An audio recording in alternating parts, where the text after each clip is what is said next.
Hello बच्चों, कैसे हैं आप। स्वागत है आपका अपने यूट्यूब चैनल बायोलॉजी क्लासेस में। बायोलॉजी क्लासेस में इससे पहले के टॉपिक में हमने आपको बताया था एंजाइम के बारे में कि एंजाइम होते क्या हैं। एंजाइम के बारे में हमने आपको बताया था कि एंजाइम ये बायो कैटालिस्ट होते हैं। ऐसे बायो कैटालिस्ट जो प्रोटीन के बने होते हैं और बायोकेमिकल रिएक्शन के रेट को बढ़ाने का कार्य करते हैं। इसके अतिरिक्त हमने आपको एंजाइम की दो टाइप भी बताई थी, एक सिंपल एंजाइम, एक कॉम्प्लेक्स एंजाइम। सिंपल एंजाइम जो केवल प्रोटीन के बने होते हैं। कॉम्प्लेक्स एंजाइम में प्रोटीन के साथ साथ कोई ना कोई नॉन प्रोटीनियस पार्ट भी जुड़ा होता है। कॉम्प्लेक्स एंजाइम में जो प्रोटीनियस पार्ट होता है उसको हम एपो एंजाइम कहते हैं, और जो नॉन प्रोटीनियस पार्ट होता है उस नॉन प्रोटीनियस पार्ट को हम कोफैक्टर कहते हैं। कोफैक्टर के बारे में आपको ये बताया गया था, कोफैक्टर तीन तरह के होते हैं। एक प्रोस्थेटिक समूह जो किसी एंजाइम के साथ परमानेंटली अटैच होता है। दूसरा कोई एंजाइम जो आवश्यकता पड़ने पर किसी एंजाइम के साथ जुड़ता है। और तीसरा मेटालिका है। इतनी चीजें हमने आपको पहले के वीडियो में बताया है। एंजाइम की क्रियाविधि को समझने के लिए सब एक टॉपिक आपका जानना अनिवार्य है, वो है activation energy. Activation energy, activation energy ये ऐसी चीज है जिसके बिना आप एंजाइम के मैकेनिज्म को समझ नहीं सकते हैं। कोई भी, चाहे केमिकल रिएक्शन हो चाहे बायोकेमिकल रिएक्शन हो, कोई भी रिएक्शन है अगर उसको स्टार्ट करना है तो स्टार्ट करने के लिए एक मिनिमम एनर्जी की आवश्यकता होती है। जब तक उतनी एनर्जी रहती नहीं है तब तक रिएक्टेंट, जो रिएक्टेंट का मतलब क्रियाधार जो आपस में क्रिया करते हैं, ये रिएक्टेंट आपस में क्रिया नहीं करते हैं और प्रोडक्ट का निर्माण या उत्पाद का निर्माण नहीं होता है। अतः कोई भी रिएक्शन होगा तो उस रिएक्शन को स्टार्ट करने के लिए एक्टिवेशन एनर्जी की आवश्यकता होगी। एक्टिवेशन एनर्जी के बराबर एनर्जी की आवश्यकता होगी। एक्टिवेशन एनर्जी जो किसी रिएक्शन के एक्टिवेट या चलने के लिए या प्रारंभ करने के लिए आवश्यक होती है। एक्टिवेशन एनर्जी को हम इस तरह डिफाइन कर सकते हैं कि वह ऊर्जा जो किसी भी अपक्रिया को प्रारंभ करने के लिए आवश्यक होती है, वही ऊर्जा एक्टिवेशन एनर्जी या सक्रियण ऊर्जा कहलाती है। इतनी तो है, जब तक एक्टिवेशन एनर्जी नहीं रहेगा तब तक कोई भी रिएक्शन स्टार्ट नहीं होगा। अब एंजाइम का एक्टिवेशन एनर्जी में क्या रोल है इसको देखते हैं। एक एग्जांपल से आपको हम समझाते हैं कि एंजाइम का एक्टिवेशन एनर्जी में क्या रोल है। कार्बन डाइऑक्साइड ये जल में घुलता है, तो जल में घुलकर ये कार्बोनिक अम्ल बनाता है, H2CO3। ये कार्बोनिक अम्ल बनता है। ये क्रिया हमारे आरबीसी के अंदर होती है, रेड ब्लड सेल्स में होती है। इस क्रिया को चलाने के लिए एक एंजाइम की आवश्यकता होती है, कार्बोनिक एनहाइड्रेज। कार्बोनिक एनहाइड्रेज ये एंजाइम है। इसी एंजाइम की उपस्थिति में ये क्रिया होती है। अगर बिना इस एंजाइम की ये अपक्रिया हो रही है तो इसका जो रेट है वो बहुत लो होगा। कार्बोनिक अम्ल की जो मात्रा बिना इस एंजाइम के जो कार्बोनिक अम्ल बनेगा उसका रेट होगा 200 मॉलिक्यूल प्रति आवर, प्रति घंटे। 200 अणु प्रति घंटे कार्बोनिक अम्ल का निर्माण होता है अगर बिना एंजाइम के चलता है। लेकिन अगर यही रिएक्शन कार्बोनिक एनहाइड्रेज एंजाइम की उपस्थिति में होता है तो इस रिएक्शन की जो रेट होती है वो 6 लाख अणु होती है। 6 लाख अणु, और वो भी प्रति सेकंड। इतनी ज्यादा हो जाती है। इसका मतलब जो ये एंजाइम है वो एंजाइम किसी भी रिएक्शन के रेट को कई लाख गुना बढ़ा देता है। अब बढ़ाता कैसे है, ये मेन चीज है। एंजाइम का सबसे मुख्य कार्य होता है एक्टिवेशन एनर्जी को लो करना। जो एक्टिवेशन एनर्जी बहुत हाई है उस बहुत हाई एक्टिवेशन एनर्जी को ये कम कर देता है। यही एंजाइम का मुख्य पर्पज, यही एंजाइम का मुख्य कार्य होता है। किसी भी रिएक्शन को प्रारंभ करने के लिए अगर हाई एक्टिवेशन एनर्जी चाहिए तो एंजाइम की प्रेजेंस में वो एक्टिवेशन एनर्जी बहुत लो हो जाती है। और एक्टिवेशन एनर्जी के लो होने पर कोई भी रिएक्शन बड़ी तीव्र वेग से, बड़ी तीव्र गति से या अधिक दर से वो रिएक्शन प्रारंभ हो जाता है। एंजाइम का यही मेन कार्य है।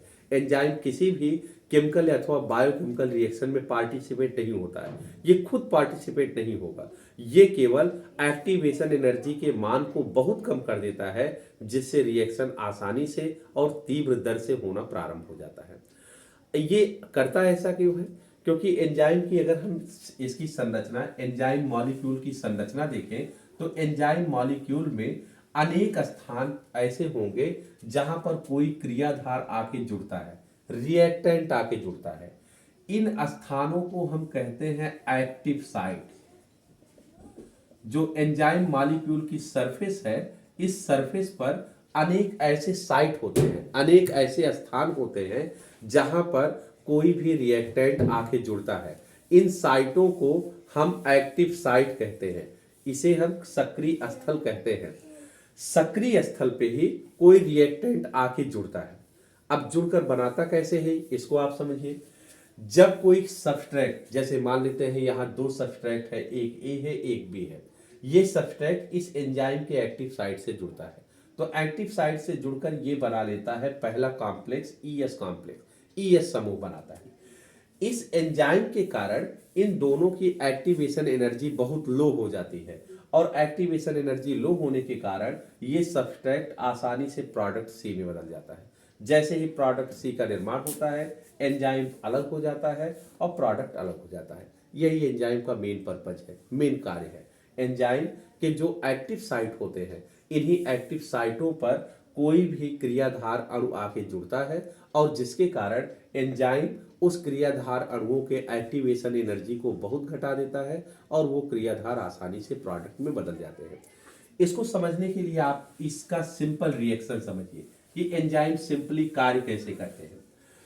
कोई भी अगर एंजाइम है, जब उससे कोई सबस्ट्रेट आके जुड़ता है तो ये पहला एक कॉम्प्लेक्स बनाता है, इसे कहते हैं ईएस कॉम्प्लेक्स, एंजाइम क्रियाधार समूह। इसको कहते हैं ईएक्स कॉम्प्लेक्स कहते हैं, एंजाइम क्रियाधार समूह कहते हैं। ये एंजाइम क्रियाधार समूह एक रिवर्सिबल रिएक्शन होता है। रिवर्सिबल रिएक्शन का मतलब ये है कि एंजाइम क्रियाधार समूह से पुनः ईएस बन सकता है। अब ये कैसे कार्य करता है, इसको समझिए। ये एक तरह का चेक पॉइंट होता है। एंजाइम क्रियाधार समूह ईएस कॉम्प्लेक्स एक तरह का चेक पॉइंट है। अगर इस स्थान पर टेम्परेचर नॉर्मल है, जितना इस रिएक्शन के लिए टेम्परेचर आवश्यक है उतना टेम्परेचर मिल रहा है, इस रिएक्शन का जो इस रिएक्शन के मीडियम का जो पीएच मान है, वो पीएच मान इस रिएक्शन के लिए नॉर्मल है। अगर नॉर्मल पीएच मान, नॉर्मल टेम्परेचर मिलेगा, तब तो ये ईएस कॉम्प्लेक्स कन्वर्ट हो जाता है ईपी कॉम्प्लेक्स में। ईपी कॉम्प्लेक्स का अर्थ है एंजाइम प्रोडक्ट कॉम्प्लेक्स, तब ये इसमें कन्वर्ट हो जाएगा।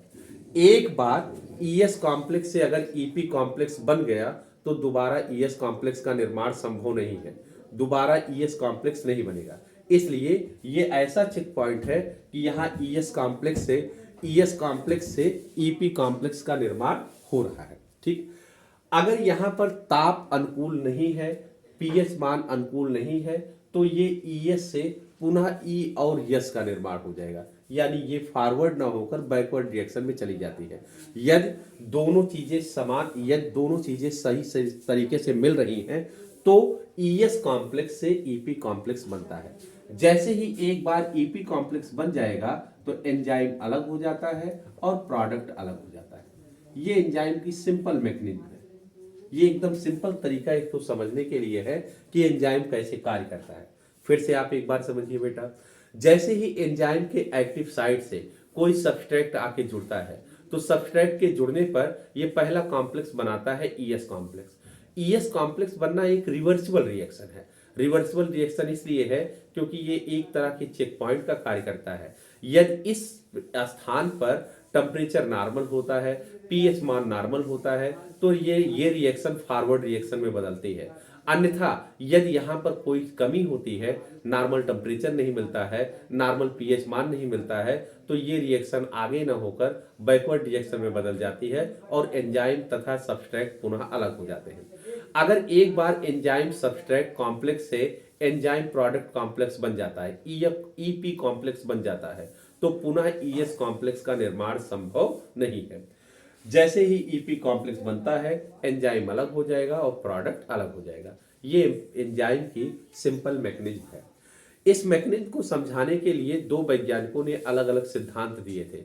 एक को हम लॉक एंड के हाइपोथेसिस ताला चाबी परिकल्पना कहते हैं और एक को प्रेरित आसंजन सिद्धांत induced fit model induced fit theory कहते हैं। अगली क्लास में बेटा हम इन्हीं दोनों सिद्धांतों के बारे में आपको समझाएंगे। तब तक आप इसको रिवाइज कर लीजिएगा। इस टॉपिक से रिलेटेड या पूरी बायोलॉजी से रिलेटेड अगर आपको कोई चीज़ नहीं आती है तो आप उसको हमारे कमेंट सेक्शन में लिख के पूछिएगा। हमारे वीडियो को तथा चैनल को ज़्यादा से ज़्यादा आप अपने ग्रुप में शेयर कीजिए, इसको लाइक कीजिए। धन्यवाद बेटा।